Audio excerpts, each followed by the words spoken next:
The key part of the response from the real estate council to me, what I was asking the real estate council to do was quite straightforward. There are two serious allegations being brought to my office. Would you please have a look into these and see whether these are issues that you can do some spot audits on to see how widespread these issues are and make sure that realtor reputations are protected. And the real estate council wrote back to me and said issues may arise from time to time that the council will study and may make recommendations for change, but the issue must be directly and widely relevant to the provision of real estate services by licensees. Again, the issues raised in your letter appear to relate primarily to compliance by clients with financial disclosure and tax laws.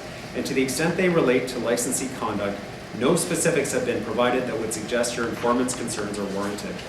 And with that, they said they would take no action on either of the concerns that I raised with them. Turning over under the heading assisting in money laundering or assisting in concealing the origin of funds, there's a FINTRAC form. FINTRAC is the federal agency responsible for policing attempts to launder money through Canada. It's a federal agency. They have a form which realtors are required to fill out for every transaction, and this is that form which has been provided to me by a realtor. You'll see on the form there are a number of pieces of information that realtors must collect.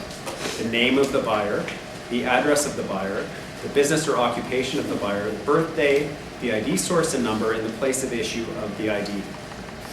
The key areas where the realtor was alleging that there was a regular practice of using the broker's address was here on this form, filling in the correct name of the purchaser, but under address, filling out the broker address rather than the purchaser address.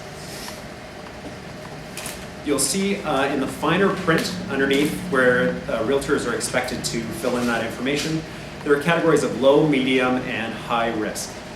Under high risk means you literally call FINTRAC to say this is a suspicious transaction. At the low risk, you have a purchase involving a Canadian citizen. So the difference between putting down an address of the broker address or putting down the address of an address outside Canada is the difference between low and medium risk for flagging for FINTRAC.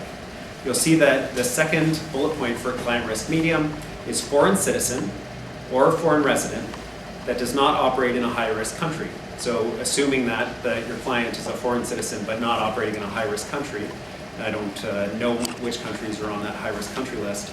It's the difference between low and medium risk. So filling out an incorrect address in Canada instead of the proper address in another country has the effect of reducing the level of risk perceived by FINTRAC as they do their audits of these transactions.